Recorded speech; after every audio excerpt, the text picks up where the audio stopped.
अतः चतुष्षष्टितमः सर्गः। दशरथदृष्टान्तः। वधमप्रतिरूपन्तो महर्षेस्तस्य राघवः विलपन्नेव धर्मात्मा कौसल्यां पुनरब्रवीत्। वधमप्रतिरूपन्तो महर्षेस्तस्य राघवः विलपन्नेव धर्मात्मा कौसल्यां पुनरब्रवीत्। तदज्ञानान्महत्पापं कृत्वा संकुलितेन्द्रियः एकस्त्वचिन्तयं बुद्ध्यां कथन्न सुकृतं भवेत्। ततस्तं गढमादाय पूर्णं परमवारिणाम् आश्रमं तमहं प्राप्य यथाख्यातपथं गतः। तत्राहं दुर्बलावन्दो वृद्धावपरिणायिको अपश्यं तस्य पितरो लोनपक्षाविवद्विजौ। तन्निमित्ताभिरासीनो कथाभिरविपरिक्रमो तामाहरां मत्कृते हीनाम् उदासीनावनाथवते। शोकोपहतचित्तश्च भयसन्त्रस्तचेतनः तच्चाष्टमपदं गत्वा भूयः शोकमहं गतः।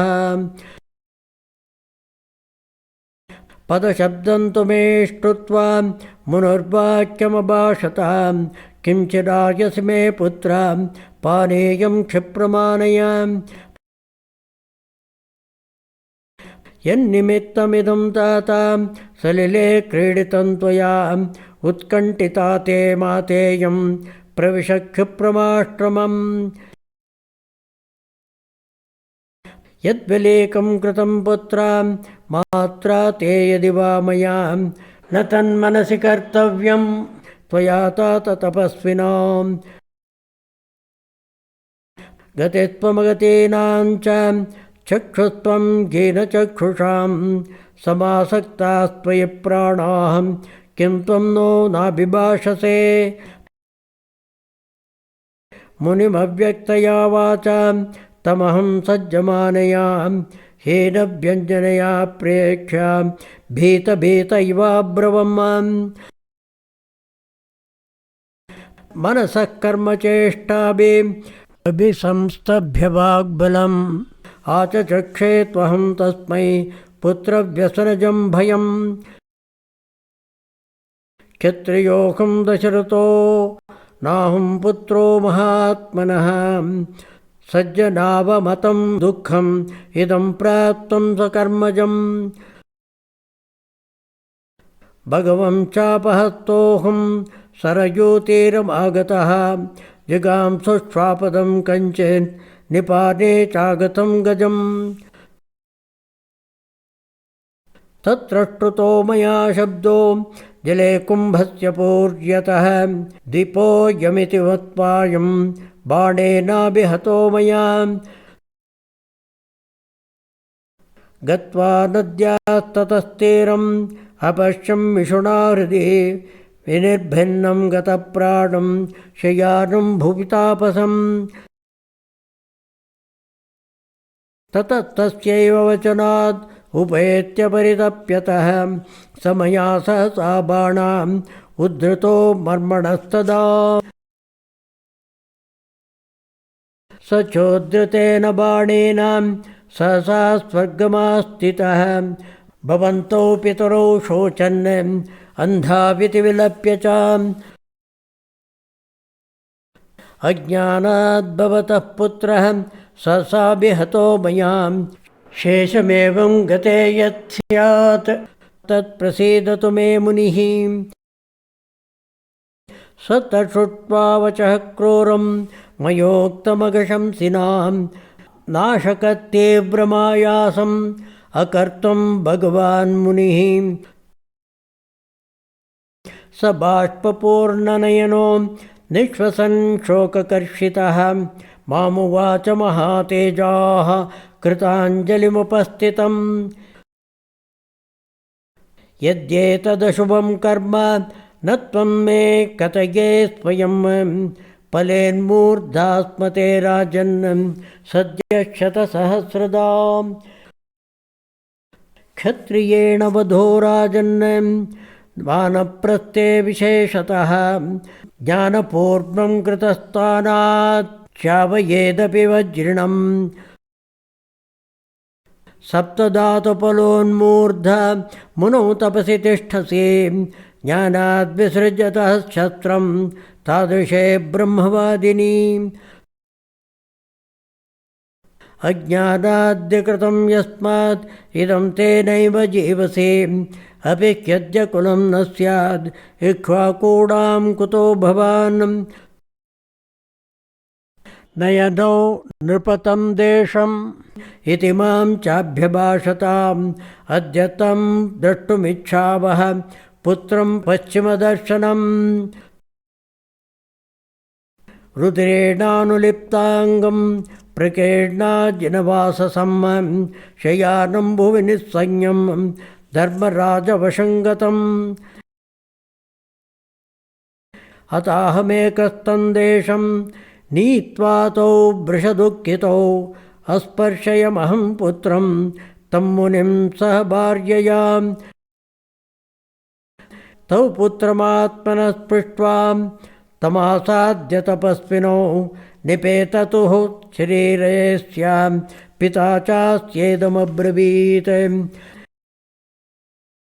नाभिवादयसे माद्य न च मामभिभाषसे किन्नु शेषेद्य भौमौ त्वं वत्स किं कुपितोऽह्यसे न त्वहं ते प्रियः पुत्रा मातरं पश्य धार्मिकां किन्नु नालिङ्गसे पुत्रा सुकुमारं वचो वदाम् कस्य वा पररात्रेऽहं श्रोष्यामि हृदयङ्गमम् अदीयानस्य मधुरं शास्त्रं वान्यद्विशेषतः को मां सन्ध्यामुपास्यैव स्नात्वा हुतहुताशनः श्लाघयिष्यत्युपासीनः पुत्रशोकभयार्दितं कन्धमूलफलं कृत्वा को मां प्रियमिवातिथिं भोजयिष्यत्य कर्मण्याम् अप्रग्रहमनायकम् इमामन्धां च वृद्धां च मातरन्ते तपस्विनीं कथं वत्स भविष्यामि कृपणां पुत्रगर्दिनीम् तिष्ठमामा गमः पुत्रां यमस्य सदनं प्रति श्वो मया सा गन्तासे जनन्या च समेधितः उभावपि च शोकार्ताम् अनाथौ कृपणौ वने क्षिप्रमेव गमिष्यावां त्वया सायमक्षयम् ततो वैवस्वतं दृष्ट्वा तं प्रवक्ष्यामि भारतीं क्षमतां धर्मराजो मे बिभ्र्यात् पितरा वयं दातुमर्हति धर्मात्मा लोकपालो महायशाः ईदृशस्या ममाक्षय्याम् एकामभयदक्षिणाम् अपापोऽसि यदा पुत्रा निहतः पापकर्मणां तेन सत्येन गच्छाशु ये लोकाक्षत्सयोदिनाम् यां हि शूरागतिं यान्ते सङ्ग्रामेष्वनिवर्तिनः हतास्त्वभिमुखाः पुत्रां गतिं तां परमां व्रजाम् यां गतिं सगरक्षेभ्यो दिलीपो जनमेजयः नैषो दुन्दुमारश्च प्रास्तास्तां गच्छ पुत्रका या गतिः सर्वसाधूनां स्वाध्यायात्तपसश्च यां या भूमिदस्याहिताग्ने एकपत्निव्रतस्य च गोसहस्रप्रदातॄणां गुरुसेवाभृतामपि देहाद्यासकृतां व्याचां तां गतिं गच्छ पुत्रकाम् न हि त्वस्मत्कुले जातो गच्छत्यकुशलां गतिं स तु यास्यति येन त्वं नेतो मम बान्धवः। एवं स कृपणं तत्र पर्यदेवयता सकृत् ततोऽस्मै कर्तुमुदकं प्रवृत्तः स भार्ययाम्। स तु दिव्येन रूपेण मुनिपुत्रस्वकर्मभिः स्वर्गमध्यारुहत्क्षिप्रं शक्रेण सह धर्मवित्। आबभाषे च तौ वृद्धौ शक्रेण सह तापसः आश्वास्य च मुहूर्तन्तो पितरौ वाक्यमब्रवीत्। स्थानभस्मि महत्प्राप्तो भवतोः परिचारणात् भवन्तावपि च क्षिप्रं मम मूलमुपैष्यतः।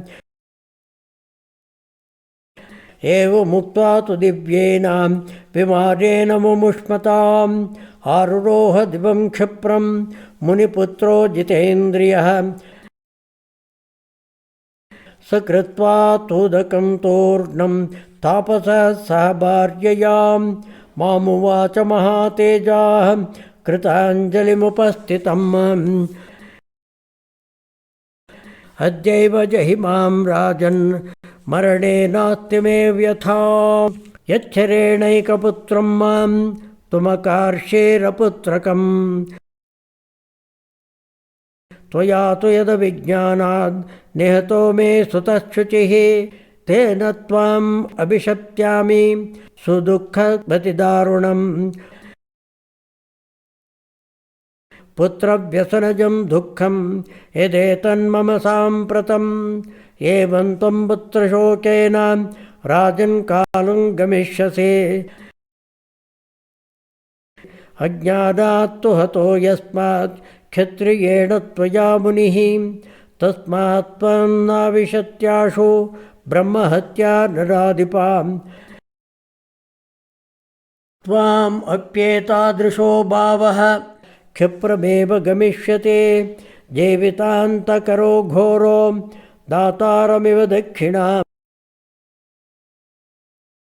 एवं शापं मयि न्यस्य विलप्य करुणं बहु चितामारोप्य देहं तन्मिथुनं स्वर्गमव्ययात्।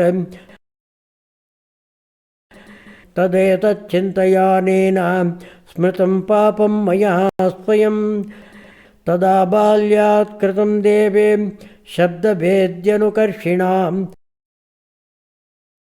तस्यायं कर्मणो देवी विपाकः समुपस्थितः अपथ्यैः सह सम्भुक्तो व्याधिमन्नरसो यथा।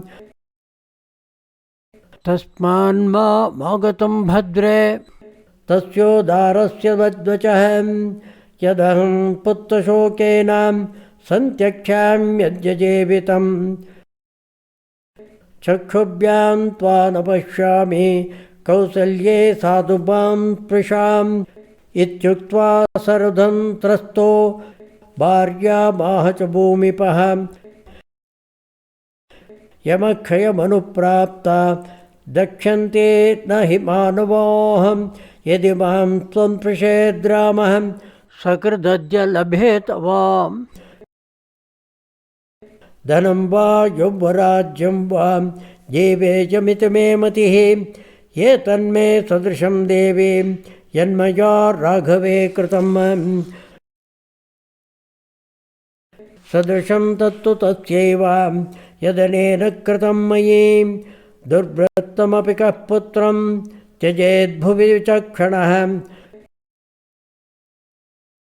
कच्च प्रव्राज्यमानो वा नासूयेत्पितरं सुतः चक्षुषा त्वां न पश्यामि स्मृतिर्मम विलुप्यते। दूता वैवस्वतैश्चैते कौसल्ये त्वरयन्ति माम् अतस्तु किं दुःखतरं यदहं जीवितक्षये। न हि पश्यामि धर्मज्ञं रामं सत्यपराक्रमं तस्याद्दर्शनजः शोकः सुतस्य प्रतिकर्मणः।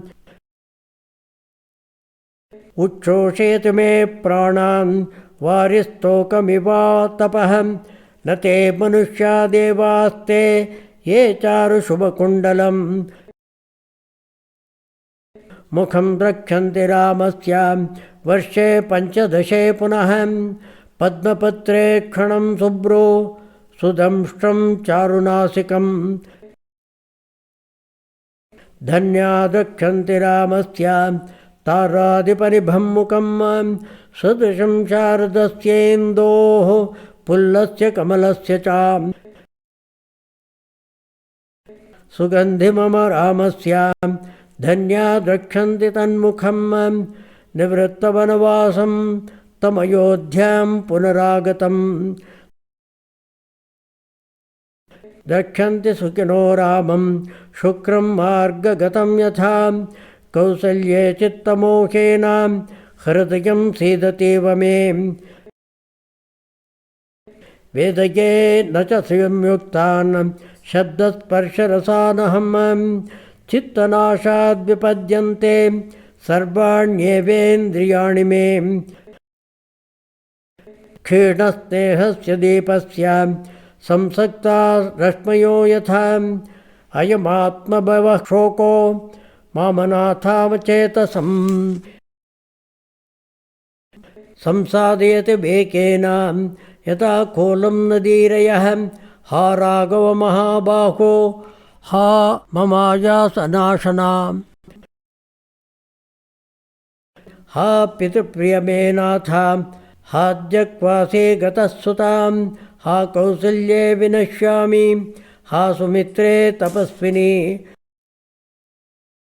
हा नृशंसे ममामित्रे कैकेयी कुलपांसिनी इति रामस्य मातुश्च सुमित्रायाश्च सन्निधौ राजा दशरथः शोचन् जीवितान्तमुपागमत् तथा तु दीनं कथयन् नराधिपः प्रियस्य पुत्रस्य विवासनातुरः गतेऽर्धरात्रे वृषदुःखपीडितां तदा जहो प्राणमुदारदर्शनः तथा तु दीनं कथयन् नराधिपः प्रियस्य पुत्रस्य विवासनातुरः गतेऽर्धरात्रे वृषदुःखपीडितां तदा जहो प्राणमुदारदर्शनः इति श्रीमद् रामायणे अयोध्याकाण्डे 64तमः सर्गः श्रीसीतालक्ष्मणभरतशत्रुघ्नसमेत श्रीरामचन्द्रपरब्रह्मणे नमः।